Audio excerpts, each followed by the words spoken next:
Assalamualaikum warahmatullahi wabarakatuh. Hello viewers, I am Muhammad Abdul Habib. Welcome you all to AIMS tutorial for accounts. Continuing with the topic, let us solve a problem on full value of consideration. Here is the question. Srimati Chennamma constructed a building for rupees 5 lakhs in the financial year 1985 to 1986 and rupees 5 lakhs is spent for adding one more floor in August 2001.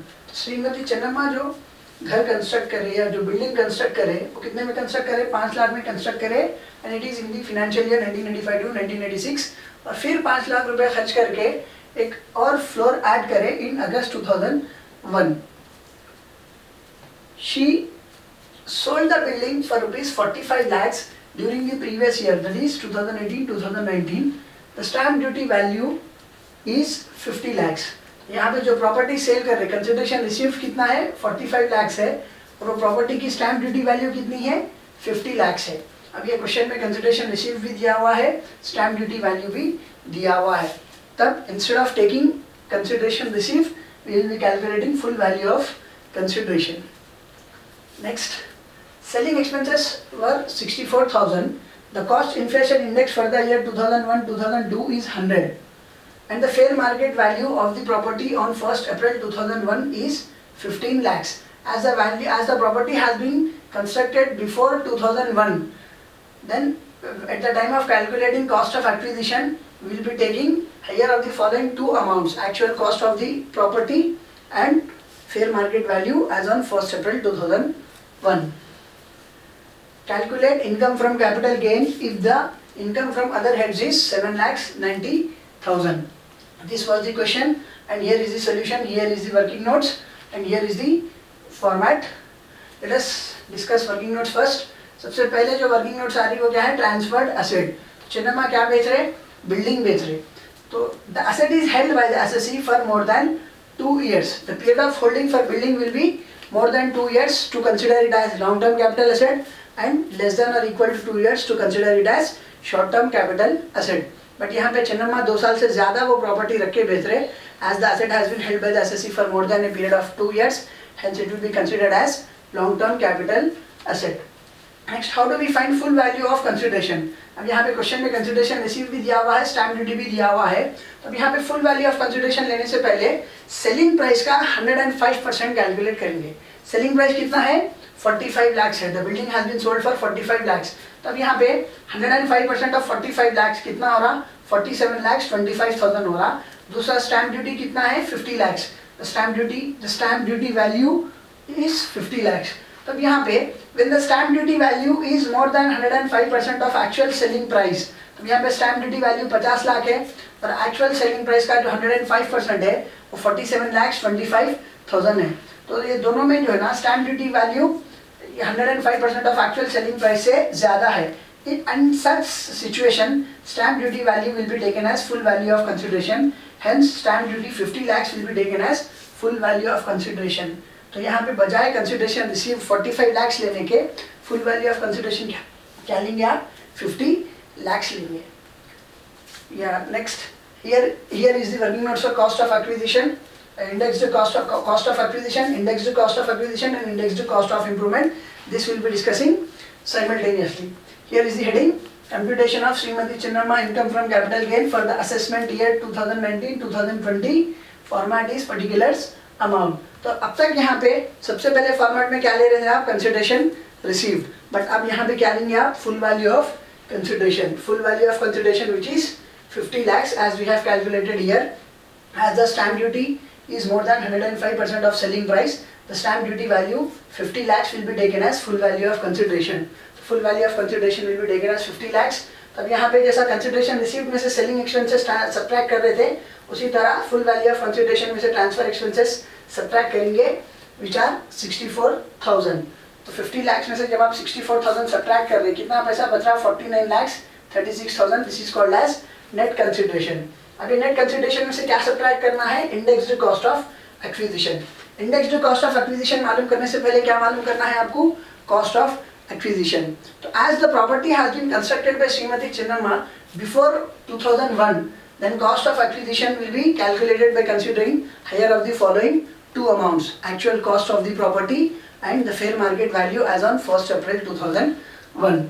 So here is the working notes. Cost of acquisition, the asset is purchased before 1st April 2001, so the cost of acquisition is higher of the following two.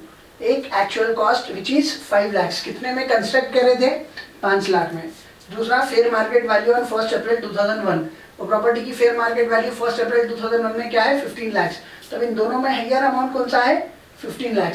Hence 15 lakh will be taken as cost of acquisition. अब यहाँ पे index to cost of acquisition find करना है, तब यहाँ पे cost of acquisition का original cost value क्या लिया जाएगा, 15 लाख लिया जाएगा. Calculating index to cost of acquisition, 15 lakhs into previous year index divided by index of the year in which the property was constructed or purchased. But as the property has been constructed before 2001, the index of the year 2001 will be taken as 100. 15 lakhs into 280 divided by 100. So index to cost of acquisition is calculated to be 42 lakhs.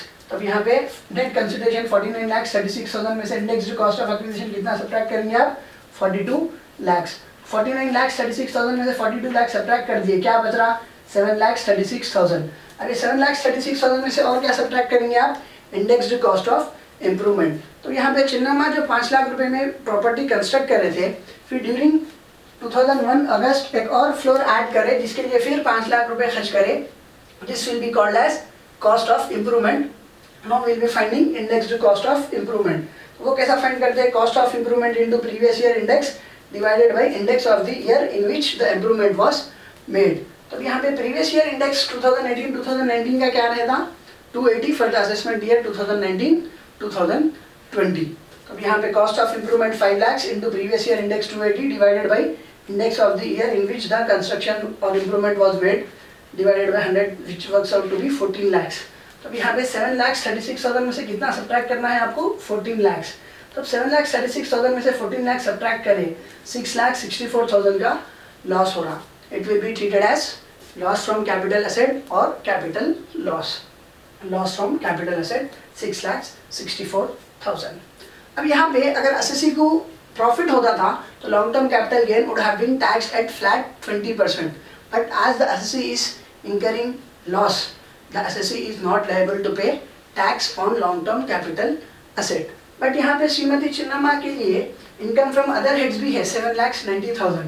Then she is liable to pay tax on income from other heads which is 7,90,000. अब यहाँ पे श्रीमती चिन्नमा की as specify करा हुआ नहीं है. when the age of the assessee is not specified in the question, then the assessee will be considered as non-senior citizen whose age will be less than 60 years and the basic exemption for them will be 2,50,000.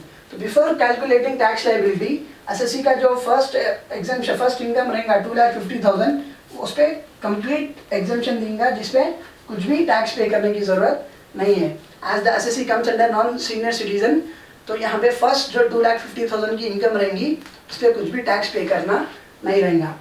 Next जो slab आएगा 2,50,000 1 रुपी से लेके 5 लाख तक, तो 2,50,000 से 5 लाख तक की income क्या आ रही, 2,50,000, जिसपे 5% अगर आप टैक्स पे कर रहे हैं तो it works out to be 12,500. Next जो स्लैब आएगा 5 लाख 1 रुपी टू 7,90,000, तो यहाँ पे नेक्स्ट जो स्लैब रहेगा वो 5 लाख 1 रुपी से लेके 10 लाख तक रहेगा. बट यहाँ पे श्रीमती चिन्नमा की इनकम सिर्फ 7,90,000 तक ही है, तो यहाँ पे इसीलिए 7,90,000 लिखा हुआ है. तो 5 लाख 1 रुपी से लेके 7,90,000 तक श्रीमती चिन्नमा की इनकम क्या हो रही, 2,90,000. This should be taxed at 20% which works out to be 58,000. तब श्रीमती चिन्नमा टैक्स कैसा पे करेंगे, फर्स्ट 2,50,000 पे नील, next 2,50,000 1 rupee to 5 lakhs she will be paying tax at 5% which is 12,500. From next 5 lakh 1 rupee to 10 lakhs that is 7,90,000 she will be paying tax at 20% which is 58,000.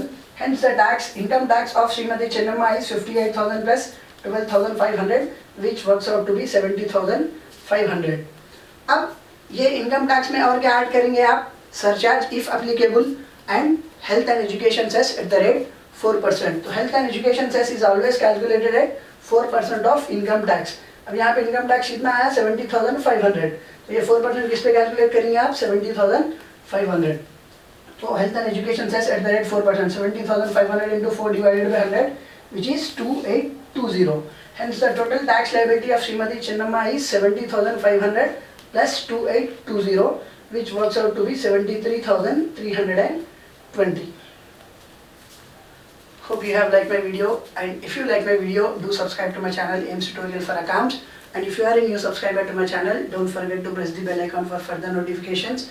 Do like my video, post your valuable comments, do share it with your friends, relatives and all. Your one share can help someone to learn something. See you all in next video. Thanks for your valuable time. Jazakallahu khair. Assalamu alaikum wa rahmatullahi wa barakatuh.